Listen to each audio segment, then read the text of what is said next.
ladies and gentlemen. Thank you very much for coming to learn about how to give a TED Talk.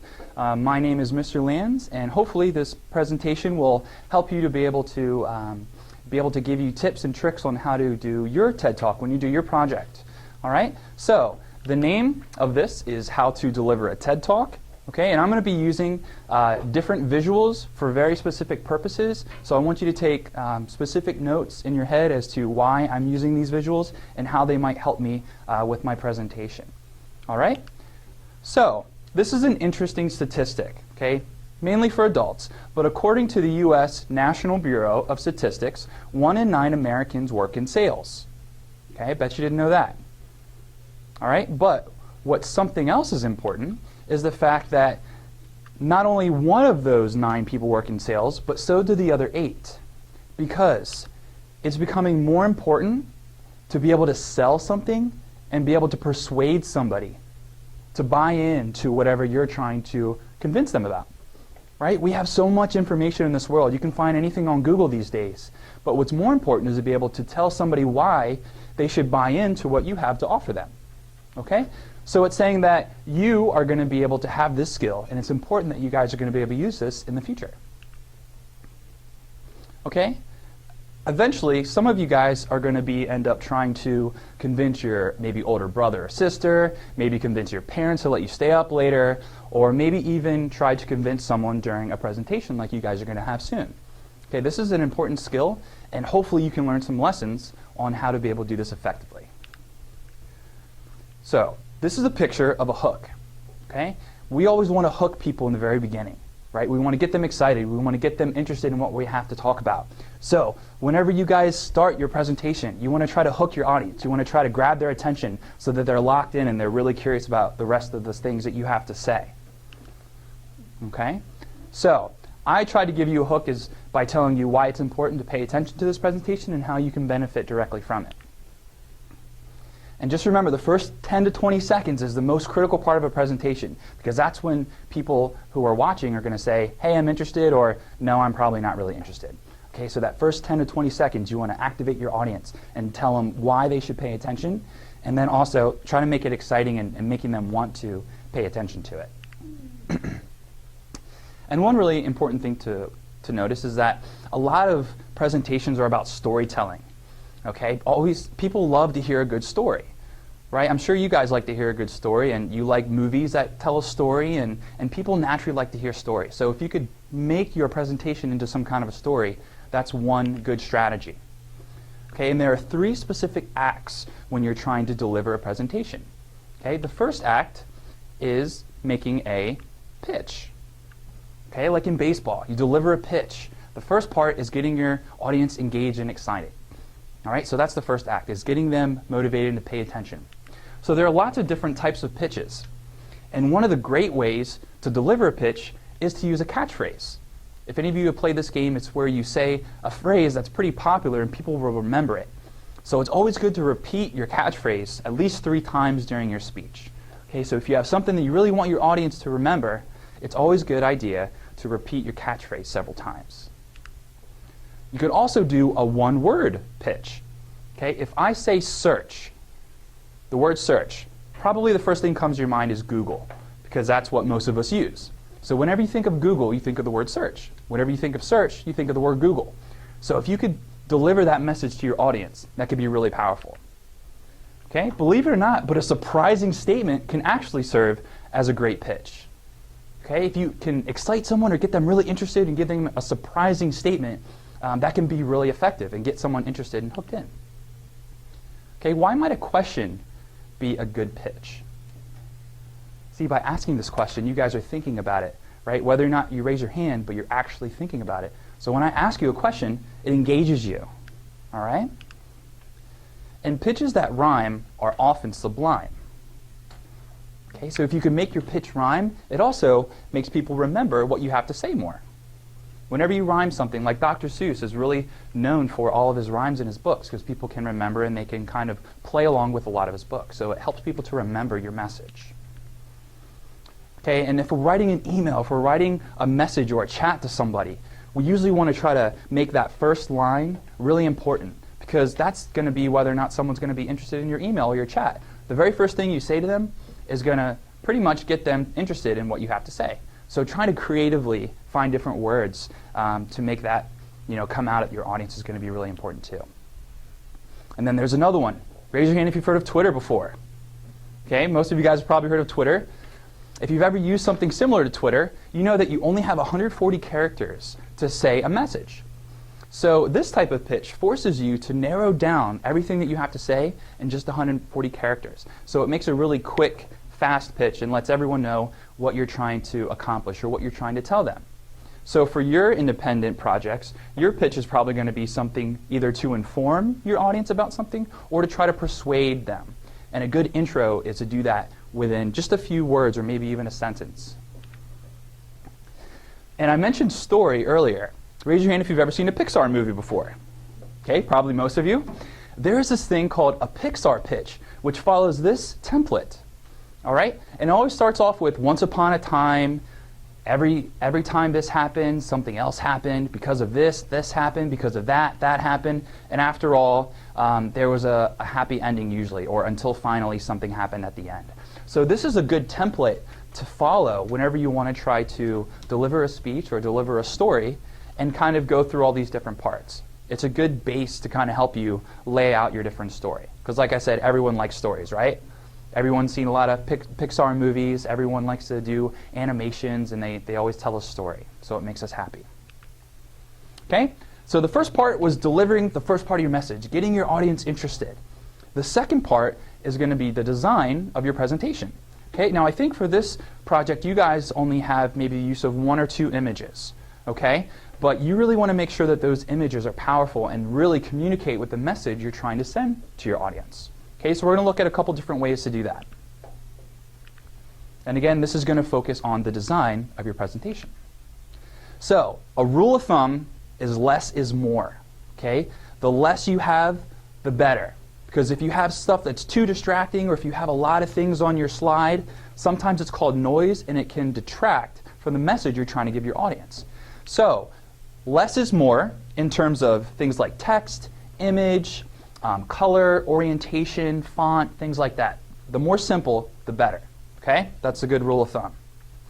There's also 2 other rules. When given a presentation, you can follow the 10-20-30 rule, which means that it should be about 10 slides, should be no more than 20 minutes, and should use font that's at least 30 or greater. Okay? Using font that's size 30 or greater means that even people in the back will be able to read what you have on your slides, right? Or whatever presentation tool you choose to use. All right? So about 10 slides, 20 minutes, no more or less, and then 30 size font. Okay? You don't want to use font that's really small because people won't be able to see. Okay? And the other tool is 20 by 20. That means about 20 slides, 20 seconds each. And that comes out to about 5 or 6 minutes, which is essentially what you guys are aiming for, about 5 or 6 minutes. But you want to use those 1 or 2 pictures very powerfully. Okay, and this is something really interesting too. This is called the rule of thirds. And if you notice, each one of these little dots on the square is where people tend to notice or look the most. Okay, so if you have different sections into thirds, if you put a picture right here, right here, right here, or right here, people are tended to look at that more frequently. That's where their eyes choose to go. So if you have a picture, think about putting them in one of these places here, or maybe even one of these different boxes instead of right in the middle of the picture. Because sometimes it can grab someone's attention if you kind of move it creatively around the different slide. Okay, and then this one's interesting too. Raise your hand if you've ever made a presentation with bullet points before. Some of you guys have. Okay, we're trying to move away from bullet points because they can be kind of traditional and old-fashioned. But if you are going to use bullet points, that's still okay. Just try to make sure that you're following the 7 by 7 rule, which means that you shouldn't have more than 7 bullets, and each bullet should have no more than 7 words on it. So 7 times 7 is 49. Very good. You should have no more than 49 words on your slides. Okay, no more than 7 bullets and no more than 7 words, because otherwise it gets to be too much information. Okay, and people like short, quick blurbs of information. Now, here you see a picture of a dog, right?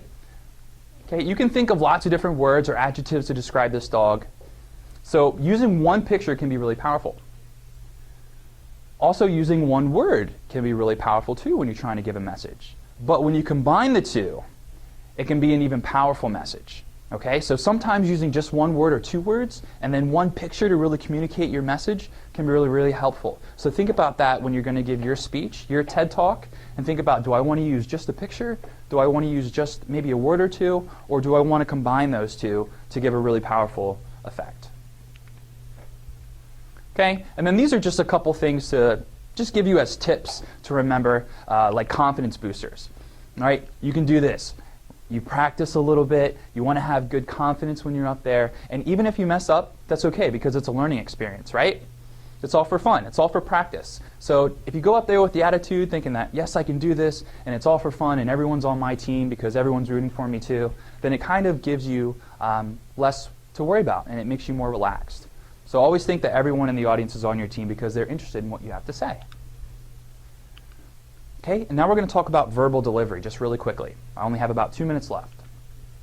So when you're using vocabulary, you want to think about who your audience is. So if I'm talking to you guys, would I want to use lots of big words that I might find in a college textbook? No, probably not, right? Because I'm talking to a group of 6th graders. So when you think about your audience, you want to think about the vocabulary that you use. You want to think about the tone of your voice and how you use your voice. And you also want to think about your pace. You don't want to go too fast, you don't want to go too slow, but you really want to think about who your audience is when you're giving this presentation. So if you were to give a presentation to a group of parents versus a group of your peers, do you think your presentation might be a little bit different? Maybe the language you use, or maybe the tone of your voice. Okay, so really pay attention to who your audience is going to be, and that will help you communicate your message. Okay, now lastly, your physical delivery means what are you going to do with your hands? What are you going to do with your feet? Okay? With your hands, it's always good to kind of make motions with your hands. People like to communicate with the use of their hands. It helps to deliver a message. So if I were to just stand here, right here with my hands behind my back, I would feel like I wasn't communicating effectively with you guys. But if I use my hands to communicate with you guys, I feel like it really helps to deliver the message. So hand movements can be good sometimes. Your facial expression too. A lot of people communicate their thoughts and feelings with their facial expressions. So if I was talking about something sad, I might have a sad face. But if I was talking about something really exciting, I might have a facial expression that would communicate that to you guys. Does that make sense? Yeah? Okay, so your face expressions can really help communicate your ideas. And then lastly, eye contact. If you've noticed, I've been trying to make eye contact with every single one of you at least one point during this presentation. That makes the audience feel connected. It makes you guys feel like you're part of the discussion and you're part of the idea. So eye contact is really important too. Try to make sure that you at least look at everyone during some part of the presentation. And here are just a couple just general tips and reminders for you guys. Okay, this can be really fun. People like the number 3. I don't know what it is about the number 3, but people do. People like when you give them 3 tips or things in 3 different bullet points or 3 different ideas. Right? Maybe because stories have a beginning, middle, and end. I don't know, but people generally like the number 3. So if you're going to explain something, maybe try to put it into 3 different steps. Okay? People also like Hugh more than you might think. See what I did there? You got it, right? I used a pun. Okay? I used humor and the word more into one. It wasn't very funny, but I was trying to make a point. Okay? So you guys get the idea. And then lastly, people love to empathize. Empathize means to be able to share an emotion or to be able to imagine what the other person is going through. So if you can build in some kind of emotion into your presentation, that's really going to help to capture your audience and they're going to stay tuned and be really interested in what you're having to say. Okay? And finally, Act 3 is when you're going to close. This is when you bring everything together. This is when you're going to put that last puzzle piece and you want to let your audience know that you're going to close. Okay? So, one type of way to kind of break down a conversation or to finish your presentation is to signal that you're going to conclude. Okay? Most people use words like finally or in conclusion, things like that, things like you're going to use when you're writing a paper.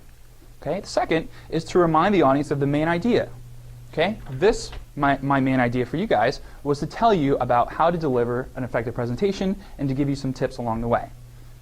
And finally, you want to try to call your audience to action, especially if you're going to try to persuade them. Okay, maybe half of you are going to be trying to persuade your audience. Maybe some of you are going to try to inform your audience. But if you're trying to persuade them, you might want to consider calling your audience to action. It means kind of giving them a task to do. So for me, I might say something like, as we come to the end of our journey today and the beginning of your future, right? That's kind of like an attention getter to let you know that I'm getting ready to quit and getting ready to stop. I could also end with a reminder about what my final topic was. Okay? And my main message to you was this, that we're technically all in the moving business, which means that we're trying to move each other. We're trying to persuade each other for various reasons. Okay? And the more successful that you guys are doing this, more than likely, the better you're going to be in your future as an adult. Okay? Like I said, it's a new task. It's a new skill that we're trying to have, being able to convince people and persuade people and tell what you have is so great to offer to everyone else. Okay, that's going to be a skill that's going to be required of you guys as you get older. So hopefully these are just a couple tips and tricks, and hopefully you remember just maybe one or two of them to kind of embed into your presentation when you give these next week or the week after. All right, so I'm going to leave you with this final message, okay, based on your presentation. What is going to be your next pitch, and how are you going to sell it? Okay, I want you to think about that. Using these different tools and tasks, I want you to think about what are you going to be able to do, and how are you going to convince your audience to buy what you're selling? Okay? And that's all I have. So thank you guys very much for listening. I hope that, again, this gave you some tips and some ideas, especially maybe with the design or maybe with some of the different speech techniques or maybe some of the verbal cues, things like that. But I'm really excited to see your presentations, and I think you guys are all going to do a great job. And thank you again for allowing me to test this technology. Hopefully we'll be able to use some or all of these things for your presentations. So that's all I have. Thanks, guys. Appreciate it. Thank you.